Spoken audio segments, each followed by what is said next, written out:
আমাদের এক ভাই তিনি ভাই প্রশ্ন করেছেন যে শেখ আপনার কাছে প্রশ্ন যে কি কি আমল করলে দীর্ঘ নেক হায়াত পাওয়া যাবে এবং আল্লাহর আম ও খাস রিজিক বেশি বেশি পাওয়া যাবে, যেমন আপনার বই মহান আল্লাহর নাম ও গুণাবলীতে আপনি আম ও খাস দুই প্রকার রিজিক বলেছেন।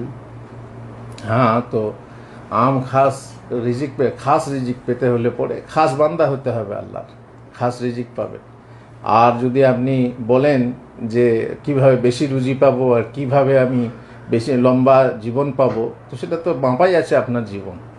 দেখুন, প্রথমত কথা হচ্ছে যে আপনি যেটা চাইবেন সেটা কিন্তু আপনার ওই যেটা লেখা আছে তারই ভিতরে চাইবেন, তবু আপনি চাইতে পারবেন। আর খবরদার লম্বা জীবন চাইবেন না, লম্বা জীবন ভালো না। লম্বা জীবন চাইতে হলে ইমানের সাথে আমানের সাথে দুটো জিনিস চাই।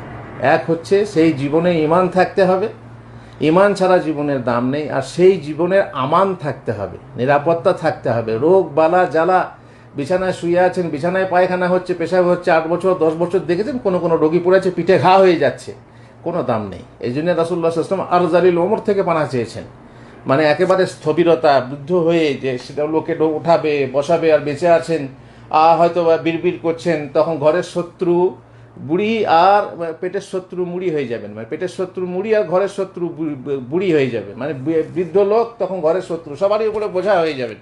সেই জীবনের কোনো দাম নেই। ওই জীবনের কোনো দাম আছে, লাইফ সাপোর্ট দিয়ে রাখা হয়, কত টাকা করে খরচ করে কী লাভ আছে ওতে। তো খবরদার লম্বা জীবন চাইবেন না। যে জীবনটুকু আল্লাহ আপনাকে লিখে দিয়েছেন সেই জীবনটা যাতে সুন্দর হয়, ভালো হয়, হায়াতে তাইয়্যিবা হয়, সেই দোয়া করুন।